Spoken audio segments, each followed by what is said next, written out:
Halo, halo, apa kabar? Assalamualaikum warahmatullahi wabarakatuh. Senang sekali bisa terus menjumpai Anda semua ini menjelang pertengahan bulan Ramadan ya. Ini mudah-mudahan Anda tetap sehat, tetap semangat kendati situasi di dunia ini makin tidak menentu ya.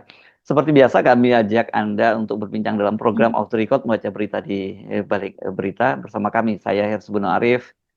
Dan saya Agibeta senang sekali menjumpai teman-teman semua dan mau tidak mau tampaknya kita akan melanjutkan diskusi kita yang kemarin Mas Hersu. Oh gitu ya. Kenapa makin ramai ya Mbak Agi ya sekarang ya? Luar biasa ya, Hmm. makin tidak menentulah situasi ini. Oke. Apalagi harga minyak Yes. sepertinya tidak akan berhenti di 1 Maret kemarin. Ah, Diperkirakan bahkan minyak dunia bisa jadi ya, naik ya bahkan pasti. bisa sampai 100%. Iya, pastilah Ya, Mbak. Karena kalau yang naik, ya kan memang sekarang harga minyak kita tuh dilepas menurut apa, ya. menurut pasar dunia MOP ya, itu MOPS ya, yang Mhm. di Singapura itu ya, dan itu kan harganya Mhm. sangat fluktuatif. Tetapi Indonesia kan mengambil langkahnya setiap tanggal 1 kita menyesuaikan Mhm. harganya. Dan kemarin benar seperti Mbak Agi bilang, saya tadi baru merhatiin juga ternyata misalnya kayak Pertamax ya, kita kan pakainya Pertamax itu naiknya sampai 500.000 ya Mbak Agi ya. Belum yang lain-lain juga Dex Ya, dan sampai lima sebagainya. ratus rupiah, ya betul. Lima Mhm. ratus rupiah, 500.000 lagi. Tapi itu kan dampaknya kita tahu lah. Kalau namanya BBM tuh dampak ikutannya itu luar biasa besar Uh, ya Mbak Agi, karena ya. berkaitan dengan transportasi barang-barang dan sebagainya itu akan Mhm. akan terus apa akan naik juga, dan biasanya bahkan Betul. harga barang itu naik lebih tinggi daripada harga kenaikan BBM. Biasanya seperti itu kan situasinya ya. Dan padahal kan ini belum ada kepastian. Yang jelas Iran sudah menolak untuk berdamai lah dengan Amerika Ya. Serikat. Sementara Amerika Serikat Mhm. memperkirakan katanya ini ya, kalau Trump menyatakan akan ada sampai setidaknya 4 pekan, walaupun banyak Mhm. saya membaca beberapa jurnal, beberapa pengamat dari lembaga think tank di Amerika menyebutkan wah ini bisa berlarut perangnya. Iya, Nah, sementara tapi di dalam negeri sendiri juga Presiden Trump juga menghadapi tekanan kan dari Kongres yang akan segera melakukan pemungutan betul. suara ya soal ini Mbak Agi ya, soal Mhm. ini karena dari penjelasan Pentagon yang rupanya taklimat tertutup kepada Kongres. Kongres ini kalau kita Mhm. bicara Kongres itu kan berarti House of Representative dan juga aninya ya senatornya ya, dia dua Ya, kamar ya kalau di DPR-nya lah, ya iya. DPR dan senator ya, kalau di Mhm. Indonesia kayak Betul. DPD dengan DPR RI gitu ya Mbak Agi ya. Tapi kalau Mhm. di sana yang Iya, powerful itu DPD-nya, bukan DPR-nya betul. kan gitu. Nah, Mhm. oke, Mhm. dan ini karena diberi taklimat, tapi kemudian taklimat dari Pentagon itu dibocorkan juga rupanya para anggota Mhm. Kongres yang menyatakan bahwa nggak ada bukti bahwa Iran itu akan menyerang Amerika Serikat Iya. kalau gitu. Jadi kan ini kita ingat lagi zaman Trump dulu, bukan zaman Trump, zaman Bush ya, soal Mhm. senjata pemusnah massal, dan kelihatannya lagi-lagi itu Mhm. infonya dari Israel gitu Mbak. Iya, zaman Irak aja kan akhirnya juga Hmm, diakui bahwa hmm, infonya itu hmm. Zong gitu kan Mas Ya, Hersu, hmm, bahwa Irak memiliki pabrik nuklir, mereka memiliki senjata nuklir, mereka memiliki bunker-bunker yang luar biasa untuk itu. Tapi ternyata laporan itu adalah laporan rekayasa dan Zong begitu. hmm, Jadi ya memang banyak sekali ya rekayasa seperti itu untuk memvalidasi serangan tersebut. hmm, Tapi yang jelas ini Trump ini mendapatkan banyak sekali tentangan dari dalam negeri. Bahkan hasil survei saja jangankan ada 50% yang mendukung hmm, Trump. Jadi hanya sedikit ya. hmm. Sekitar berapa? 25% atau berapa tuh Iya, hasil survei? iya, Mas, 25 salah atau satu 20, hasil iya, survei ya. 27 atau 25, saya agak lupa persisnya, tapi angkanya sekitar Iya. itulah gitu ya. Angkanya kecil itu ya, dan Iya. itu bisa dipastikan bahwa dari partai Republik sendiri itu tidak semuanya mendukung. Bahkan dikatakan oleh berita-berita di luar negeri di Amerika sendiri pada saat pemungutan suara ya sebagian besar pasti akan menjegal pemungutan suara Hmm. tersebut upaya Tapi dari ini juga Partai tapi penting Demokrat. loh, lobby Yahudi kan sangat kuat sekali di Amerika Mbak Agi. Jadi Betul, iya, bisa iya, aja nanti sangat masuk angin, pasti ada operasi-operasi sekarang yang dilakukan pasti. untuk itu Di ya. kedua belah pihak, di kedua Ya, belah pihak partai tersebut kan yes, juga eh, apa banyak orang Yahudi. Tapi yang jelas eh, ini bukan skenario dari Kongres, bukan skenario dari yes, DPR begitu. ya. Karena ini adalah keputusan dari Trump dan pihak Oke, DPR-nya sendiri ya. mengatakan bahwa seharusnya keputusan untuk perang itu diputuskan di Kongres gitu. Yes, oke. Oke, tapi itu urusan domestiknya Pak Trump lah ya dengan Hmm, Amerika. Tapi kita ya. sekarang balik ke urusan domestik kita ya Mbak Agi ya. karena ternyata Ya, Presiden Prabowo juga menghadapi tekanan yang tidak kalah beratnya ini dari betul. berbagai elemen masyarakat yang kemarin juga kita Mhm. bahas, dan Ya, yang terbaru juga kemudian sekarang ini para jenderal senior yang tergabung dalam purnawirawan Mhm. prajurit TNI juga sudah mengirim Ya. surat terbuka kepada DPR. Bahkan Mhm. anggota DPR seperti Komisi 1 dari fraksi PDI Pak Hasanuddin juga sudah, TB Hasanuddin juga sudah Mhm. mendesak untuk itu Betul. gitu. Itu jadi Mhm. dilemanya sama ini yang dihadapi antara Mhm. Pak Trump dengan Pak Prabowo gitu, sama-sama mendapat tekanan yang sangat keras. Tapi ini saya dengar justru malah Pak Prabowo mau bertemu dengan para mantan presiden, dan Pak Jokowi sudah memastikan akan hadir gitu. Ya. Ini sesuatu yang apa sih? Pak Prabowo harusnya mendengarkan eh, apa yang dikatakan sekarang oleh rakyat lah. Rakyat itu kan berbagai macam ya, berbagai lapisan. Tapi coba misalnya kemarin sudah ada seruan dari LSM. LSM ini juga isinya adalah para aktivis begitu yang mereka orang-orang pergerakan yang mereka juga sudah kenyang, banyak yang berpendidikan dari luar negeri juga begitu. Mereka membuat analisa-analisa dan mereka tidak hanya sekedar LSM yang ecek-ecek ya Mas Hersu dari 75 itu mereka adalah orang-orang yang juga banyak menjadi akademisi juga di situ. Dan ada 64 dari para profesor, doktor apa dan sebagainya. Tidak hanya orang-orang hukum tapi juga ada misalnya dari Fakultas Ekonomi dan Bisnis UGM dari mana-mana dari berbagai jurusan. Bahkan kemarin juga ada semacam komunike atau semacam pernyataan begitu ya dari UGM dan ini dibacakan oleh Profesor Muhammad Baikuni. Muhammad Baikuni ini adalah seorang profesor guru besar dari Fakultas Geografi UGM. Dia ini ahli geografi, dia juga dianggap sebagai penjaga moral dan etika gitu lah. Dan dia ini menjadi ketua guru besar UGM yang artinya ini adalah pernyataan resmi dari UGM itu sendiri Mas Hersu. Dan dia meminta juga agar supaya para ilmuwan lainnya, para akademisi lainnya membuat kajian dan kemudian mengikuti langkah ini begitu supaya rame-rame supaya makin masif. Dan apa yang dinyatakan oleh Profesor Baikuni itu coba kita dengarkan dulu ya apa pernyataan dari UGM ini. Pertama, menolak kebijakan luar negeri Indonesia yang berpihak pada agresor sebagai tercermin dari keikutsertaan Indonesia di dalam Board of Peace yang akhirnya menimbulkan perang yang menjurus ke perang dunia. Ini harus kita cegah. Dan juga memprihatinkan adanya penandatanganan agreement on reciprocal trade yang ternyata dalam analisis kami merugikan kedaulatan Republik Indonesia. Kedua, menyerukan segenap perumus kebijakan agar mencermati kembali isi dari perjanjian tersebut, secara khusus Kementerian Luar Negeri agar mengupayakan pemerintah untuk tidak melepas semuanya itu pada menempatkan presiden pada posisi melanggar konstitusi dan undang-undang.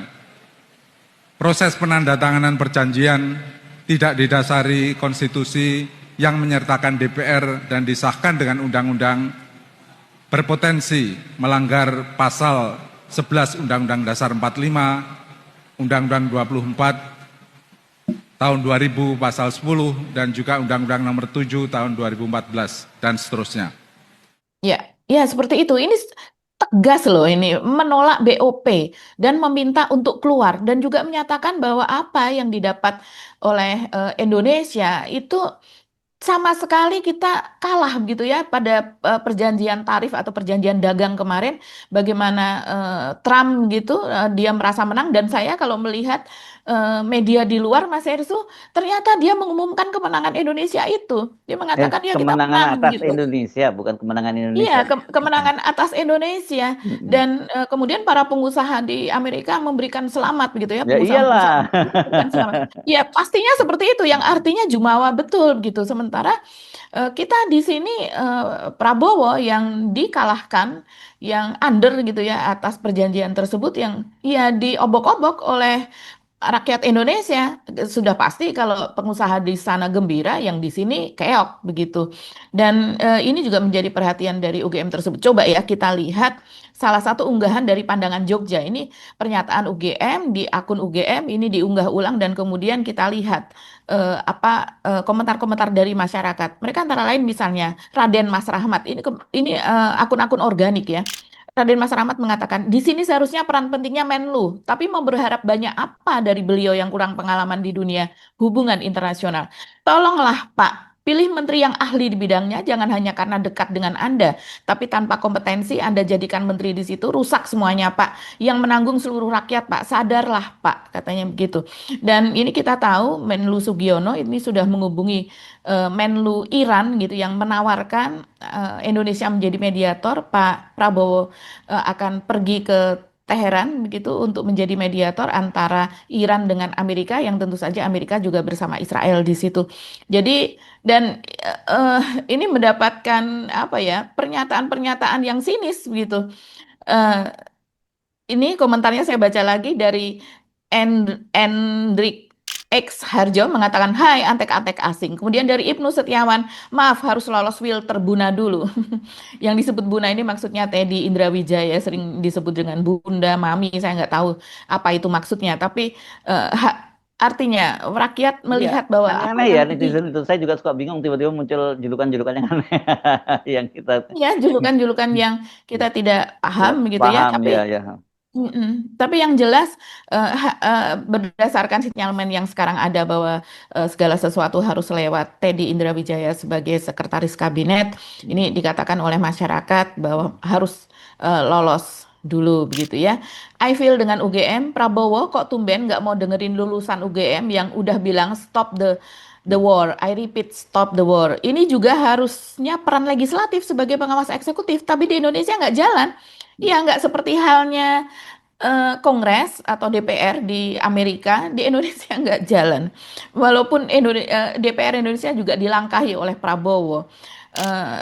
Proud of UGM, sangat berharap UI juga berani speak up. Ya, tadi UGM mengatakan bahwa apa yang dilakukan oleh Prabowo itu tidak berbicara dengan rakyat, tidak berbicara dengan DPR, dan dikhawatirkan itu menyalahi undang-undang dan konstitusi. Dan menyayangkan bahwa akan banyak waktu terbuang karena pasti ada apa namanya, ada undang-undang yang harus diubah, keputusan menteri yang harus diubah, kemudian perpres peraturan presiden dan sebagainya. Banyak sekali peraturan yang harus diubah berdasarkan kerjasama kita dengan Amerika tersebut, karena pasti itu berkaitan dengan berbagai aspek hukum di sini. Ini silahkan teman-teman melihat sendiri ya komentar-komentarnya. Antara lain Profesor UGM pintar-pintar bisa menilai kebenaran dan memihak rakyat. Keren UGM, Tuh. berani bersuara. Mantap Sekarang UGM, semoga dengar ya. Tuh, Alhamdulillah sekarang- masih ada jalan yang Ini UGM mendapatkan apresiasi yang luar biasa dalam hal ini, Mas Irsu. Di akun saya yang nggak lain juga saya seperti nggak mau itu. mau sinis ya. Oke, kalau bagus kita apresiasi bagus ya, karena nanti pasti ada yang jawab ngapain kok baru sekarang teriak gitu.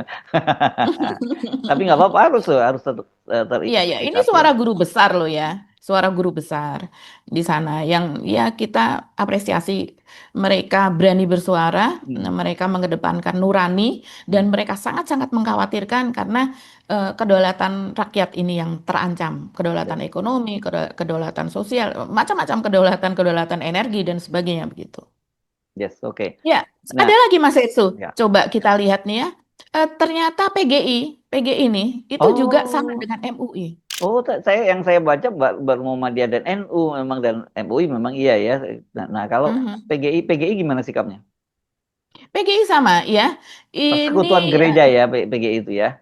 betul. Ini ketuanya ya, Ketua Majelis Pertimbangan Persekutuan Gereja-Gereja di Indonesia atau PGI, Pendeta Gomar Gultom. Ini Ah, memang dia sangat orangnya kritis kan orangnya ya. memang kritis ya, Hmm. speak up dia kalau ada sesuatu yang tidak benar. Dia mengatakan, itu sebabnya sejak awal saya mempertanyakan masuknya RI di Board of Peace tersebut dan mendesak Presiden untuk keluar. Jauh sebelum perang yang terjadi sekarang, jadi sikap ini sudah keluar sebelum-sebelumnya begitu. Sebelum kematian dari Ayatollah Ali Khamenei dan sebelum serangan besar Iran dan Iran kemudian membalas. Ini sikap pribadi saya, tapi juga kurang lebih sama dengan sikap PGI sebagaimana hasil sidang MPL PGI bulan lalu di Merauke. Dia mengatakan seperti itu. Langkah Presiden RI ini merupakan langkah blunder. BOP ini jelas menjadi instrumen pribadi Trump untuk melegitimasi agenda kelompoknya atau Timur Tengah, khususnya dalam kaitan Israel-Palestina. Posisi Trump sebagai ketua seumur hidup nyaris tanpa kontrol. Maksudnya posisinya saya tidak tahu ADART-nya BOP ini, tapi memang dia mengatakan ini kemungkinan Trump akan menjadi ketua seumur hidup. Karena ini kan bukan sebuah board atau lembaga yang keluar dari PBB, begitu yang dilegitimasi oleh PBB, begitu kan Mas Hersu. Jadi Ya, memang ya bentukan suka-suka Trump dia aja sendiri. lah. Iya, suka-suka dia. Ya. Jadi posisi Trump sebagai ketua seumur hidup nyaris tanpa kontrol. Artinya seluruh anggotanya hanya menjadi penonton yang lagi-lagi melegitimasi kehendak aksi Trump. Yang paling krusial terlihat jelas BOP ini sangat pro-Israel. Mengupayakan perdamaian di Gaza tapi tidak melibatkan Palestina. Sementara Israel ada di dalamnya, jelas ini sangat memihak, tidak akan ada perdamaian tanpa keadilan. Itu kata Pendeta Gultom. Dan kalau kita melihat namanya Board of Peace, tapi dia melakukan serangan terlebih dahulu dan serangan itu mematikan. Luar biasa. Ya. Jadi peace-nya di mana? Letak peace-nya tuh di mana, Mas Herso? Mhm. Oke, dan ini artinya kan sekarang makanya saya sebut tadi tekanannya itu lebih serius, juga Ya. sangat serius. Tapi kalau di Amerika kan kongresnya itu langsung apa ya langsung bergerak ya. Biasanya orang nyebutnya Iya, ya, betul. kongres atau di gedung Capitol Hill tadi itu ya yang Senator-senatornya lah. senator dan juga kongresmennya gitu ya. Jadi Betul. Mhm. senator dan anggota kongres lah ya di sana Iya. istilahnya. Mhm. Oke, nah tapi di Indonesia memang seperti saya sebutkan tadi bahwa sudah ada sih suara-suara dari anggota DPR. Tapi kalau dari fraksi Golkar misalnya Dev Laksono dan sebagainya itu tentu dia tidak memberikan tekanan kepada presiden. Tapi kalau Pak C.B. Hasanuddin dari PDIP dia sudah menyampaikan seperti itu. Walaupun pada waktu itu ketika kita ketemu dalam acara ujian disertasinya Dr. Slamet Ginting, pada waktu itu saya ketemu dan Mhm. saya bilang, ayo gimana dong sikap ini kan dia bilang pada waktu itu bahwa ya gua kan sendirian kan gitu. Tapi kan dan yang lainnya ada 6 fraksi, ternyata bukan 6 fraksi maksudnya 7 fraksi ya karena yang lain yang sekarang bergabung di Mhm. dalam koalisi pemerintah itu kan ada 7 fraksi Iya. dan Mhm. kalau Pak Hasanuddin jelas ini mendesak agar segera keluar dari sana pertimbangannya ada pertimbangan soal konstitusi juga Mhm. dan juga yang paling penting itu adalah soal ini juga nggak kalah seriusnya soal anggaran yang harusnya Iya. digunakan dengan lebih efektif. Mhm. Kan pemerintahan sekarang sedang melakukan efisiensi dan kita harus Betul. menyumbang dana iuran di BUP itu kan Mhm. 1 miliar US dollar atau 17 triliun itu Mhm. angka yang gede loh sekarang dalam Mhm. situasi Iya. pemerintah Indonesia Mhm. sedang mengalami kesulitan transfer keuangan ke daerah juga dipangkas tapi tiba-tiba kemudian bisa Betul. untuk mengirim uang untuk box office yang sebenarnya nah, yang juga diingatkan oleh Pak Sanudin kan Pak Sanudin ini kan serdadu juga ini kita tahu sekali ya Mhm. bagaimana pasukan-pasukan Indonesia itu ketika berangkat ke luar negeri dia harus di bawah payung PBB Mhm. gitu ya. Iya. Memang pernah Indonesia juga mengikuti semacam ISF ini juga di Vietnam pada waktu itu, tapi sebagai pasukan Mhm. pengawas saja tidak dalam jumlah yang besar. Ini kan jumlahnya sampai 8 ribuan ya Mbak Agi dan ini katanya hampir 50% dari kebutuhan pasukan di Gaza. Ya jadi ini betul-betul pasukan operasional bukan hanya sebagai penjaga perdamaian. Dan yang Mhm. dikhawatirkan oleh para senior-senior itu juga kemarin saya ikut dalam perbincangan dengan para jenderal senior yang membuat surat terbuka. Mhm. Sebelumnya kan mereka mengirim surat terbuka ke Pak Prabowo untuk mendesak agar mundur, Betul. tapi karena tidak ada respon Mhm. dari Pak Prabowo, mereka kemudian mengirim surat terbuka juga ke pimpinan dan seluruh anggota DPR. Yang Mhm. mereka membayangkan itu dampaknya sangat serius. Kalau terjadi misalnya ada satu korban saja dari pasukan TNI, ya apalagi kalau kemudian ada korban dari Hamas yang akibat dia kontak senjata dengan pasukan Indonesia itu dampaknya sangat serius itu Mbak Agi terutama di dalam negeri ya karena bagaimanapun juga kan elemen-elemen pendukung Palestina ini di Indonesia sangat besar ya bukan hanya dari kalangan umat Islam tapi juga seperti tadi kayak orang seperti Pak Kumar Kultom bahkan KWI ya seperti Ignatius Suwaryono ya Uskup Agung Jakarta itu kan biasanya juga sikapnya sangat Iya. sangat kritis dalam soal-soal yang begini ini. Jadi ini isunya bukan lagi soal isu keagamaan, tapi lebih pada lintas agama karena isunya berkaitan dengan kemanusiaan. Karena juga Sangat. orang sering salah memahami bahwa dianggap kalau Palestina itu semua Muslim. Enggak, Palestina itu bukan semuanya Muslim, banyak juga non-Muslim, Kristianinya juga ada di sana. Bahkan orang Yahudi sebenarnya juga Katoliknya banyak. ada, Ya, iya. ya, Mhm. gitu. Iya, jadi ini memang sangat kompleks ya. Hmm. Ini siapa sih sebetulnya yang menjerumuskan Pak Prabowo? Hmm. Siapa yang membisiki Pak Prabowo, begitu kan? Sampai kemudian ya seorang Dino Patijalal, mantan wakil Menteri Luar Negeri Indonesia dan juga diplomat yang sangat senior, dia terheran-heran, ini sangat tidak realistis. Bagaimana kemudian Prabowo menyodorkan dirinya untuk menjadi mediator dari Amerika Israel versus Iran, begitu. Yang Iya, di tapi belakang sekarang pun itu. kalau mau terbang ke sana juga nggak bisa, Mbak. Lagi penerbangan lagi ditutup juga dan kawasan itu kan sedang bergolak. Kalau Iya, toh mau bawa tapi pesawat pribadi juga itu nggak keamanannya nggak terjamin loh, nggak ada yang jamin kan. iya, tapi kalau seandainya itu disetujui oleh Amerika dan disetujui oleh Iran, kita berandai-andai, Hmm. itu pasti ada pengamanan tersendiri begitu. Hmm. Tapi kan ini ya seperti Yusuf Kala saja, dia terang-terangan mengatakan RI tidak setara dengan Amerika Serikat, bagaimana mau mendamaikan? Hmm. Ini sudah sangat telak loh pernyataan seorang Yusuf Kala yang juga sebagai juru damai Oh berpengalaman ya, pengalaman internasional. sekali dia dalam soal Sangat begini-begini. pengalaman. Hmm. Dan ini kenapa kemarin duta besar Iran di Jakarta itu juga menemuinya Yusuf Kala, Mas Herso.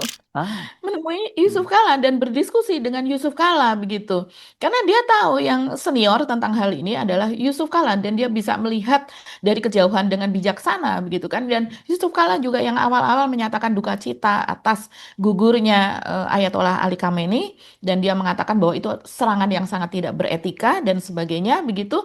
Yang di mana pemerintah Indonesia tidak berani mengatakan itu karena apapun kebijakan Indonesia saat ini sudah disetir oleh Amerika, apapun kebijakan kita tidak bisa berlawanan dengan kebijakan dari Amerika. Jadi bahkan saya pikir ya mungkin hanya soal kebijakan soal ekspor, impor, perdagangan apa dan sebagainya ya. Tapi ternyata kebijakan politik seperti ini itu juga ikut masuk di dalamnya. Dan kemudian kalau kita telusuri dari 45 halaman eh, apa namanya agreement on reciprocal tariff itu ternyata Reciprocal trade apapun yang ya.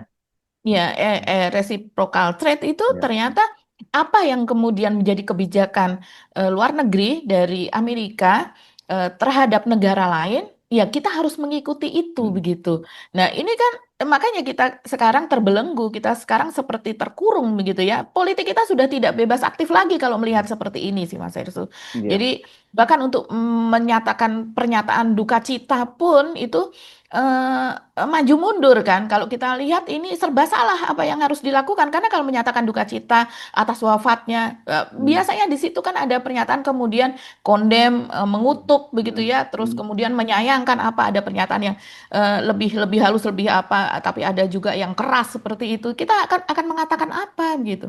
Hmm. Padahal apa yang menurut Yusuf Kala apa yang dikatakan oleh duta besar Iran tersebut kepada dirinya adalah meminta dukungan dari negara-negara Islam dan walaupun Indonesia bukan negara Islam tapi penduduknya sebagian besar Islam dia mengatakan meminta dukungan dari rakyat Indonesia. Ya, kenapa itu dia tidak menemui uh, uh, first minute gitu ya, menemui presiden Atau dan kemudian setidaknya Menlu juga lah Mbak. menteri Ya. Menlu, betul. Karena memang dari sejarah sejak Prabowo itu mulai menjabat 20 Oktober 2024 kalau kita telusuri Prabowo belum pernah ke Iran, belum pernah ke Teheran dan juga belum pernah mengadakan pertemuan resmi dengan pemimpin Iran. Dia sibuk dengan yang lainnya. Dan Menlu juga belum pernah sepertinya ada sesuatu yang sengaja begitu ya untuk dirundingkan, tapi dia pernah bertemu di acara internasional seperti itu karena keduanya hadir di acara tersebut gitu. Jadi memang belakangan ini hubungan kita dengan Iran walaupun bukan berarti tidak baik-baik saja, bukan, tetap baik-baik saja karena kita tahu di Jakarta ini kalau mencari barang-barang dari Iran banyak banget Mas Erso. Oh gitu ya. Dari mulai Nah ini iya dari urusan mak-mak ini biasanya. iya Apa betul sih dari barang mulai produk-produk mereka itu? iya mulai dari karpet-karpet Iran tentu saja yang sangat terkenal itu pasmina dari Iran, baju-baju dari Iran, dan sebagainya, banyak sekali perhiasan-perhiasan juga. Jadi trade kita, perdagangan kita dengan Iran ya baik-baik saja sejauh ini, termasuk negara yang aktif berdagang dengan Indonesia. Jadi ini memang sangat-sangat disayangkan dan eh, seperti kata Dino Patijalal, ini terlalu apa ya, tidak realistis menyodorkan diri itu tadi untuk menjadi mediator gitu. Karena kita memediasikan Mediasi. diri sendiri saja Ya. pada saat menghasilkan ATR itu, agreement on ART, itu apa AR, namanya, ART, ART, ya. maaf, agreement on Reciprocal on reciprocal tariff ya. Oh, on trade. trade ya, Hmm, hmm, trade itu saja kita tidak bisa memenangkan Indonesia, tidak bisa hmm, melindungi diri kita, tidak bisa berargumen. Ya, terlihat dari ada 214 kalau tidak salah eh, yang harus kita ikuti berdasarkan kemauan mereka, sementara kita hanya mendapatkan 9 klausul untuk kemenangan kita. Begitu kan hmm, jomplang sekali dari ratusan ya. ke 9 gitu. Hmm, Untuk itu saja kita tidak bisa ketika berhadapan dengan Trump dan kawan-kawan. Apalagi ini soal yang kalau menurut Dino Patijalal ini sedang buta mata begitu kan, sedang gelap mata begitulah, Trump kondisinya sedang emosi berat. yes. Iya, speechless ya keadaan kita saat ini begitu. Ya, oke. Dan sementara Justru Prabowo balik harusnya menurut ya, melihat sih. harus yang kita tunggu itu tadi, karena saya sendiri juga menyebutnya dalam konteks saya itu Pak Prabowo sih dilematis banget kan sekarang di dalam negeri Betul. mengatakan seperti itu, sementara Mhm. dia berhadapan dengan Amerika. Oh, yang selama ini seperti itu kita tahu lah perilakunya Trump seperti apa kan gitu. Jadi Betul.